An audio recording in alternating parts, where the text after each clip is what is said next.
My name is Marcus Holloway. I am 63 years old.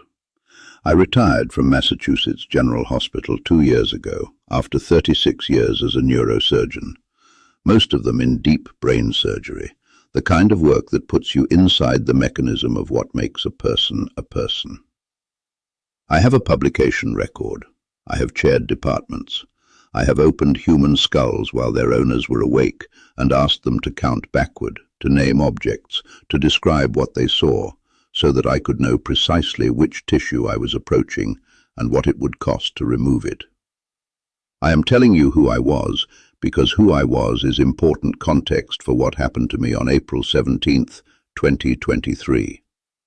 And what happened to me on that day did not fit inside any framework I had spent 36 years constructing. Let me be direct about something that will matter later in this account. I was an atheist. Not the casual, unconsidered kind, not someone who simply never thought about it. I was the considered, deliberate, professionally informed kind. I had spent my career operating on human brains. I had mapped the neural correlates of memory, of emotion, of the sense of self. I understood, at a level most people never approach, that what we call consciousness is electrochemical activity. Signals traveling between neurons at speeds we can measure, in patterns we can partially decode. I had watched the light go out. I had seen what happens to personality, to identity, to the experience of being a person when specific regions of the brain are damaged or removed. I had no theoretical room for a soul. The mechanism was too clear. When patients or families brought up near-death experiences in clinical settings, I was polite. I am a physician. I understand that comfort has value, that belief serves functions that go beyond the epistemological. But privately, and occasionally in print, I found NDE accounts professionally embarrassing. I wrote a short column in a medical journal in 2019 in which I referred to them as the brain's final confabulation. The mind generating a coherent narrative from the noise of its own shutdown, the same way a hard drive writes corruption patterns as it fails. I was not unkind about it, but I was certain. I want to tell you about my father before I tell you about what happened to me, because he is at the center of everything. His name was Henry Holloway. He was an Episcopal minister from Charleston, South Carolina, a man of genuine faith, quiet and consistent, the kind of faith that did not perform itself but simply lived in the way he treated other people. He read widely. He was not naive. He had read enough theology and enough science to understand that he was operating in the space of the unverifiable, and he was at peace with that in a way I found, for most of my adult life, somewhat puzzling. We loved each other. We disagreed respectfully about the nature of reality. He thought I was missing something essential. I thought he had found a beautiful consolation for not having the tools to understand the mechanism. We had that argument in various forms for 40 years. And then he died 12 years ago, and I was not there. He died quietly at home. He had been declining for several months. His heart, which had been strong his whole life, finally gave out. I was in the middle of a research period, operating schedule, the usual calculus of a surgeon's life. My sister Catherine was with him. I was not. By the time I reached Charleston, he was already gone. I have carried that for 12 years. Not guilt exactly. I have examined it carefully enough to know it is something more specific than guilt. It is the particular weight of a conversation that did not happen. The last real conversation I had with my father, we had argued, gently as we always did, about whether consciousness was substrate-dependent, whether the mind required the brain. He had said something I dismissed at the time and have thought about many times since. He said, "Marcus, you have spent your whole career studying the instrument. You have never stopped to ask what is playing it." I said something clever. I cannot remember exactly what. We ended the evening pleasantly, as we always did. And 3 weeks later he was gone. I was not there to hear his last words. I was not there to see his face in those final hours. Catherine was with him, and she told me afterward what she could. But there is a limit to what a second-hand account can give you, and I had spent 12 years living inside that limit. April 17th, 2023. I want you to appreciate the particular irony of this, because it is not lost on me. I am a neurosurgeon. I have performed over 4,000 brain surgeries. I have navigated the most complex and fragile architecture in the known universe with instruments and hands. And I went down during a routine colonoscopy. I had been having the procedure done annually since I turned 60. Gastroenterologist's recommendation, family history of polyps, the standard precautionary protocol that I have recommended to patients and followed myself. I had it done at Brigham and Women's Hospital. I knew the GI team. I was relaxed. I remember lying on my side on the procedure table, the IV sedation going in, thinking in a detached professional way about the afternoon schedule I needed to reschedule because this appointment had run late. That is the last ordinary thought I had for 7 minutes and 44 seconds. What my surgical team later reconstructed was this. My heart, which had shown no prior arrhythmia of any kind, went into ventricular fibrillation under sedation. The monitors alarmed. The GI team responded immediately. They called a code. The crash cart was in the room within 90 seconds. What they could not have known, because I had not known, was that I had a structural abnormality in my left ventricle. Small, latent, the kind of thing that can sit quietly for 63 years and then choose the most prosaic possible moment to announce itself. I remember none of this, of course. I was not in the room for any of it. I was somewhere else entirely. The sedation did not take me under gently the way it usually does. It was more like the world simply stopped being present. The table, the room, the particular smell of a procedure suite, all of it vanished, not gradually but completely. And what replaced it was something I am going to spend the rest of this account trying to describe accurately. I am a man who has built his entire professional life on accurate description. I want you to know that what I am about to tell you is my best attempt at exactly that. The first thing I am aware of is that I am above the room. I want to be precise about this, because it is the part of the account that is most verifiable, and therefore the part I find most significant as a scientist. I am above the procedure room at Brigham and Women's, looking down. I can see the table. I can see my own body on it, which is an experience I do not have adequate language for. Seeing oneself as an object, as a thing being worked on by other things, while simultaneously being entirely oneself and more fully conscious than one has ever been. There are 6 people in the room. I can see their positions clearly. The lead nurse is on the left side of the table. The crash cart is against the right wall. The anesthesiologist is at the head of the table, leaning forward at a particular angle. There is a scuff mark on the left wall, approximately 4 feet from the floor, roughly semicircular, the kind you get when a piece of equipment has been rolled against the wall repeatedly over time. I can see it clearly. I noted it, in whatever way noting functions in that state. The clock on the wall reads 2:14. I noted all of this from above with what I can only describe as a scientist's detachment, combined with a quality of attention that felt more complete than anything I had experienced at the operating table. My mind was working. My mind was working better than it ever had. This is not consistent with cardiac arrest. When the brain loses blood flow, cognition degrades within seconds. Within 2 to 3 minutes, the cognitive architecture that makes coherent observation possible should be shutting down. I know this. I have watched it happen from the other side of the table, from inside the skull, with instruments in my hands. But I was not degraded. I was, if anything, more. And then the room was gone.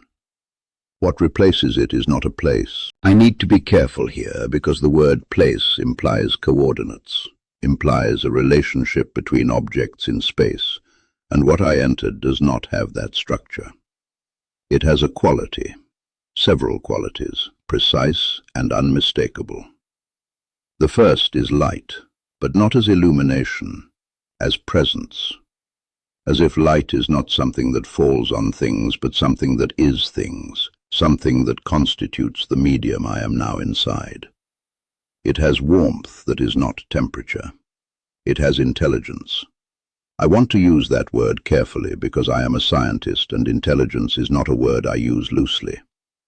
But there is something here that knows, something here that is oriented toward me, that is aware of me, that regards me with a quality I can only describe as recognition. And then there is the presence. I am not going to claim that my father walked up to me. What I experienced was not that simple or that anthropomorphic. What I experienced was a presence that contained my father, that held him as one of its constituent elements, the way a chord holds a note. And that was also enormously more than him. It was a presence that contained everything I had ever loved, every moment of genuine connection I had ever had, every person who had mattered. But all of that was peripheral, because the center of it was something I do not have a category for, something that has no name in any discipline I was trained in. And it communicated with me, not in words, in something prior to words, in the way that mathematical understanding sometimes arrives not as an equation, but as a structure, complete and apprehensible before you have written it down. The communication arrived as knowledge, whole and immediate, already complete before I had the capacity to question it.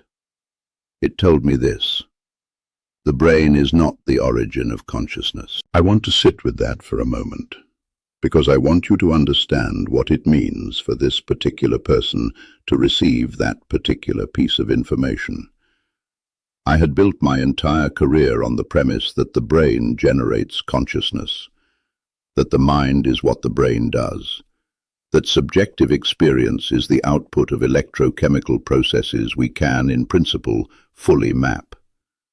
This was not a casual assumption for me.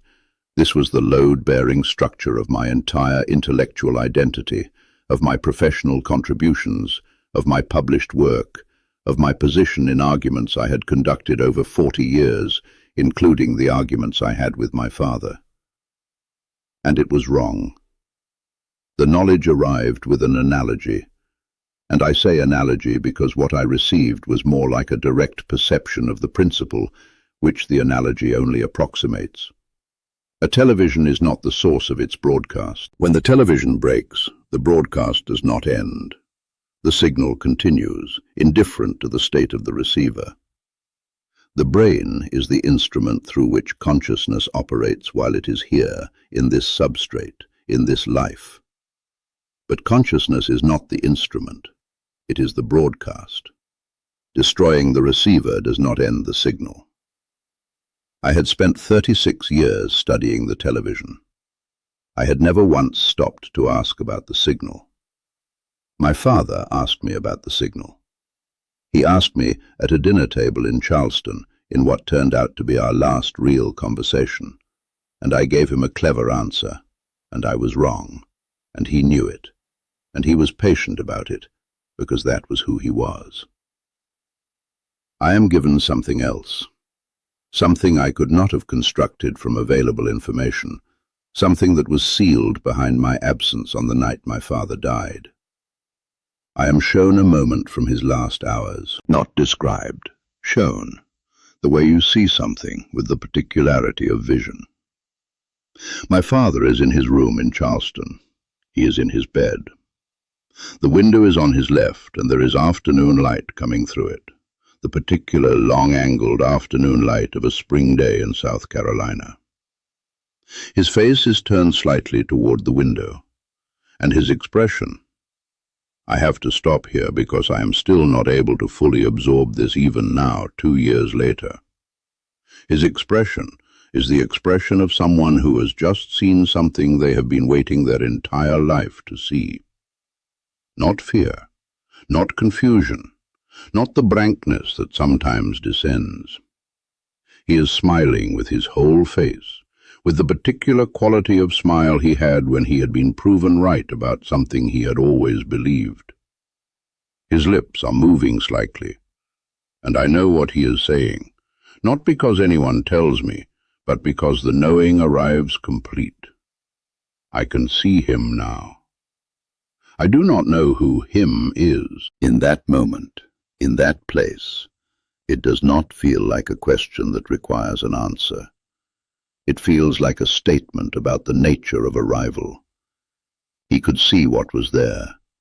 He had always believed it was there.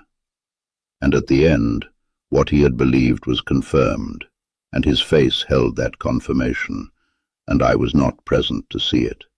And now, 7 minutes and 44 seconds after my heart stopped on a procedure table at Brigham and Women's Hospital, I am seeing it. I do not want to go back. I want to say this as plainly as I can, because I think honesty requires it. I am a physician. I value life. I have dedicated my career to preserving it. But in that moment, the prospect of returning to the body on the table, to the electrochemical substrate, to the television, felt like returning to a very small room. I had been in the open. I had been in something that made the entirety of my previous understanding look like a preliminary sketch. Going back felt like a reduction of an order I cannot quantify. But I went back. I did not decide to go back. It was not a negotiation. It was more like the tide. The direction of movement was simply established, and I moved with it. The presence receded, not withdrew, receded, the way something large becomes smaller with distance while remaining entirely itself.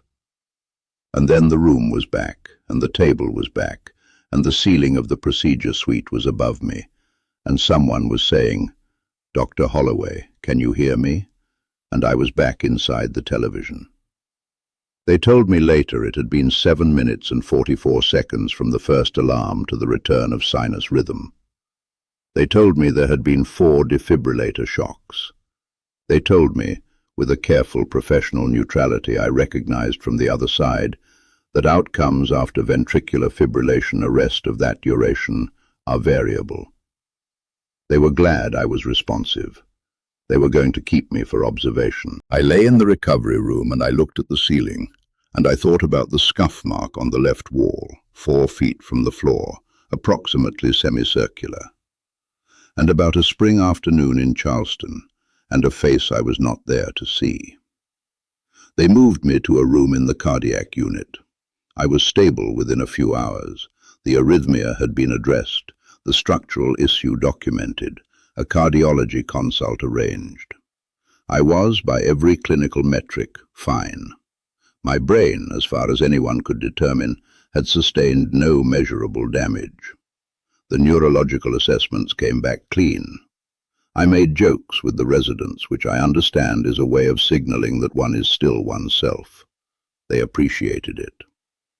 My sister Catherine flew up from Charleston the next morning. She is 60 years old, a former attorney, currently a mediator. She is, if anything, even more practically minded than I am. We are close in the way that siblings who disagree about almost nothing practical and never quite say enough of the important things are close, with warmth and a shared fluency in understatement. She sat next to my bed and she looked at me with the careful assessment she uses for situations she has not yet categorized, and she said, "Tell me what happened." I told her. I told her about the out-of-body experience. I told her the positions of people in the room. I described the scuff mark on the wall, the clock reading, the angle of the anesthesiologist's posture. I told her about the presence and what it communicated, the television and the broadcast, the brain as instrument rather than source. I watched her face as I spoke. She listened the way she listened in her courtroom years, completely, without reaction, storing everything. And then I told her about our father. I told her I had been shown a moment from his final hours. I told her about the room, the window, the afternoon light from a spring day. I told her what his face looked like, the particular quality of his smile, the specific expression of a man who has just seen something he has waited his whole life to see. And I told her what I believed he had been saying in that moment. I can see him now. Catherine was quiet for a long time. I counted the silence by the sounds in the hallway outside the room. I am a surgeon. I have a professional relationship with silence, with the interval between a question and an answer, with what happens in a room before the person in it decides what to say. Then she said, "Marcus, that is exactly what the nurse described to me afterward. The expression, his face. She described it to me the night he died, and I have never forgotten it, because I could not account for it." I said, "What do you mean you could not account for it?" She said, "He did not look like a man who was dying. He looked like a man who had just won something." I said, "His last words." She was quiet again. Then, "How do you know that?"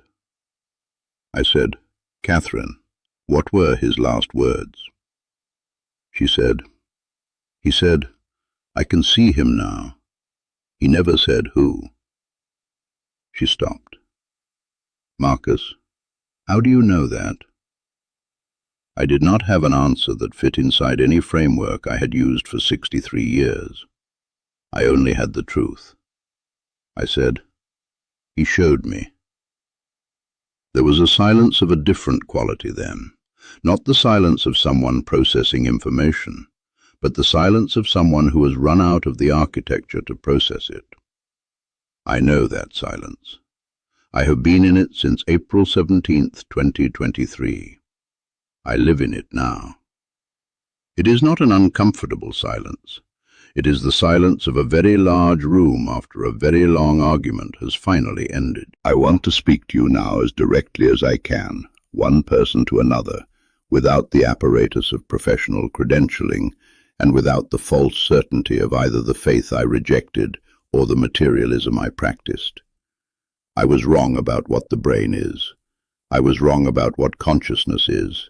I was wrong about what death is. I spent 36 years studying the most complex biological structure in the known universe, and I mistook the instrument for the player. I was a brilliant student of the radio who never once considered what was being broadcast. And I want to say something about my father. I want to say it plainly because I have spent 12 years not saying it, which was its own kind of error. He was right. Not in every particular. I am still a scientist. I still believe in rigor.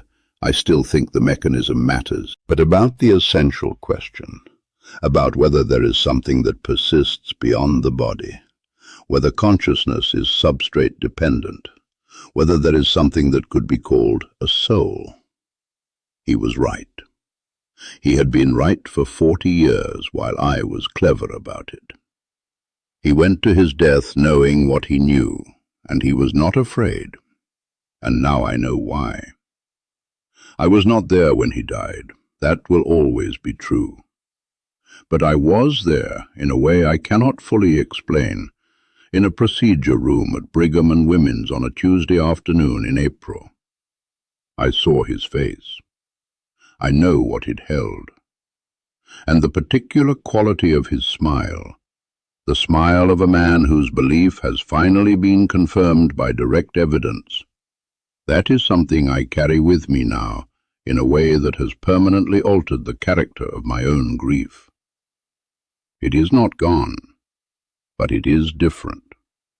It is the grief of distance rather than the grief of ending. Those are very different things. If someone you loved is gone, and the world has not explained how to live inside that, if the nights are the hardest part, I want to tell you something I now know with certainty. The distance is not what it feels like from this side. There is a companion, a small, quiet collection of true things called They Are Never Truly Gone. It was written for the person sitting exactly where you may be sitting right now. Someone who has lost someone, who needs to know the signs, who needs permission to believe that the love is still moving in the world. I left it pinned in the first comment below this video. Scroll down and it will be the first thing you see. It is available right now at a price that will not stay this low. If any part of what I shared tonight stayed with you, please go look at it. You do not have to navigate this alone. Here is what I know now, and I want to say it in the plain language I was trained to distrust and have come to appreciate. The suffering is temporary. The love is not. The separation is temporary. The connection is not. What waits at the end is not the cessation of the signal. It is the signal itself, unmediated by the instrument, unencumbered by the particular biological hardware through which it operated for the duration of a life. It is consciousness without the limitation of a brain. It is everything that made you, you, persisting in a medium that makes the life you lived here feel, as nearly as I can describe it, like the preliminary version. I had spent my career studying the mechanism. I now understand that the mechanism is in service of something that will outlast it. And what waits at the end of the mechanism, what my father arrived at in a room in Charleston on a spring afternoon 12 years ago, what I glimpsed for 7 minutes and 44 seconds, is not an ending. It is not a destination. It is a return. It is the being that was present at your beginning, that has been present in every moment since, that will be present in the last moment, and that has been waiting with the patience of something that has no relationship with time to show you what was always true. It knows you, completely, and it has never, not for 1 second, let you go.